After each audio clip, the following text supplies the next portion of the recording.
Human history is told by the energy we use. At first, we had to use our muscles, then we learned to control fire.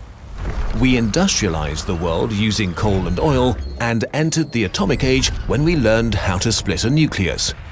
At each step, we increased our energy harvest to a scale never seen before and advanced as a species.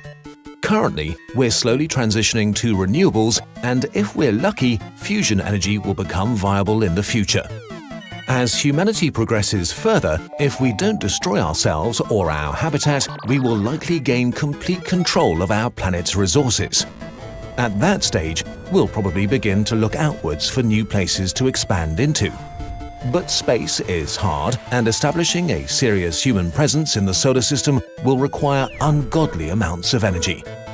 Luckily, we know where to find it. The Sun, the ultimate source of energy. A furnace 100 quintillion times more powerful than our most efficient nuclear reactor. It shines with the energy of 1 trillion nuclear bombs per second. So how do we get this energy? Not some of it, all of it.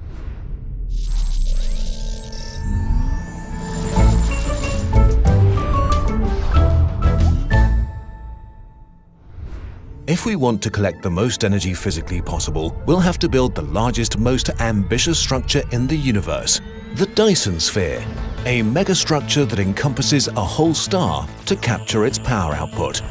For an intelligent species, building a Dyson sphere is a technological leap on a par with the discovery of fire for our ancestors. The transition from a planetary species to an interstellar species.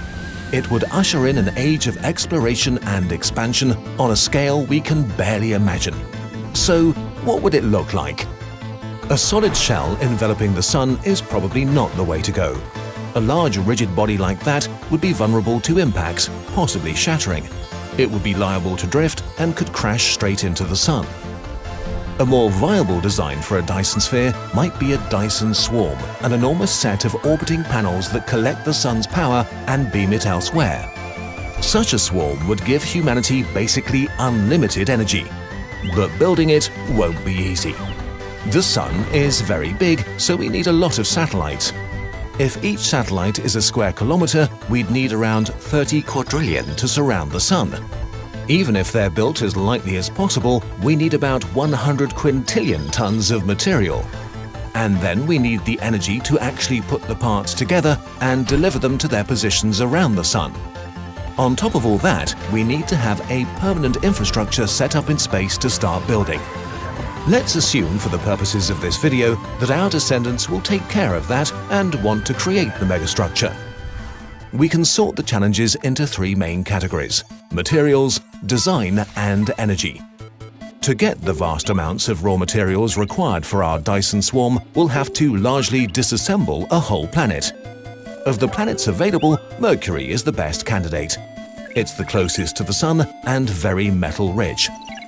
Close to the Sun also means less moving stuff around. And Mercury has no atmosphere and only about 1/3 of the surface gravity of Earth, making it comparatively easy to launch material into space.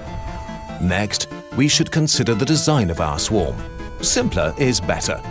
Conventional solar panels are far too intricate and short-lived. Our satellites need to operate without repairs or intervention for astronomically long times, and they need to be cheap to produce. They're most likely going to be enormous mirrors, which refocus sunlight to central collecting stations like in concentrated solar power on Earth. To build and launch them efficiently, they must be incredibly light, made of little more than polished metal foil bound to some supports. And last, we need the energy to build and launch the swarm itself. Taking apart a planet and launching things into space requires an enormous amount of energy. For example, if we used all the fossil fuels and uranium on Earth and we were perfectly efficient, we could only launch as much mass as Mount Everest into space. A rather meager accomplishment compared to planetary disassembly. To get the energy needed to build a Dyson sphere, it's almost as if you're going to need the power output of a Dyson sphere. But that's okay. There's plenty of sunlight to be had on Mercury, so let's get to work. Humans are expensive to keep alive and are very sensitive to the environment, so we'd want to automate as much as possible. Ideally, we'd have a small crew of controllers who oversee an army of autonomous machines doing the actual work.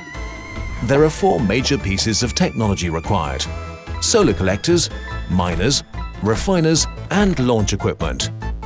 The solar collectors are going to give us the energy we need to disassemble the planet.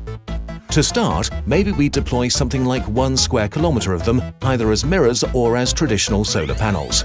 They'll provide the energy to run our miners, which strip mine the surface of the planet, and our refiners, which extract valuable elements and fabricate them into our swarm satellites. To get them into space, we need a creative and efficient solution. Rockets are too expensive and difficult to deorbit and reuse. Instead, we'll want to use a sort of railgun, a long electromagnetic track which launches our satellites at high speeds. Our swarm satellites would be packed tight for launch, unfurling like an enormous origami once in orbit. From this point, we can take advantage of exponential growth, using the energy of the existing parts of the swarm to build more infrastructure on Mercury and launch new panels faster and faster. Each panel provides the energy to build another. Those 2 work together to build the next 2.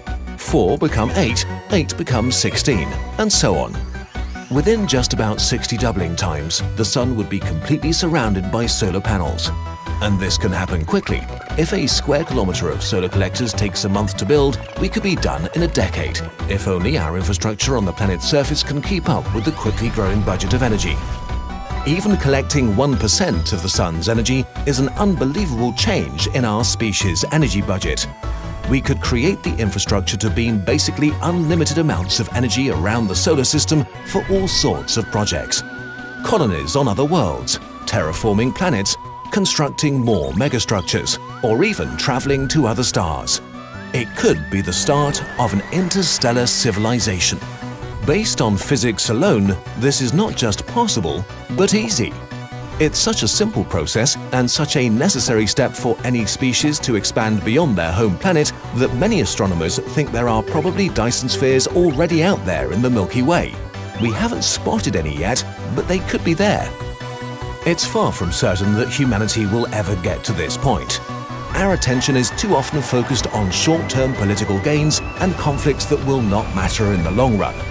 But if we survive the challenges we've set ourselves, we could potentially become the first species in the universe to create a structure with the scope of a star. If we do it, the only limitation left will be our own imagination. We've just hit you with a lot of pretty wild claims and crazy concepts. If you're like us and enjoy using the power of science to determine absurd ways to destroy stuff, you might want to hear how you can come up with something like that yourself. Brilliant is a problem-solving website that helps you learn stuff through fun puzzles that split up a complex problem into bite-sized chunks and build up to an interesting conclusion. It helps you understand how science works by actually using it instead of just memorizing a bunch of stuff. Brilliant has tons of interesting courses and puzzles on things like quantum computing, astronomy and logic, and even Dyson spheres. If you visit brilliant.org/nutshell or click the link in the description, you can sign up for free and learn all kinds of things. As a bonus for Kurzgesagt viewers, the first 688 people will also get 20% off their annual membership. With Brilliant, you can finish each day a little bit smarter, and just maybe, you can help to expand the human species into the universe one day. We love Dyson spheres so much that we've also made a poster about them. It will look pretty on your wall, but also has some information about the concept of a Dyson sphere. A great way to start a conversation, or you can just stare at it and dream about the future. Go get it here.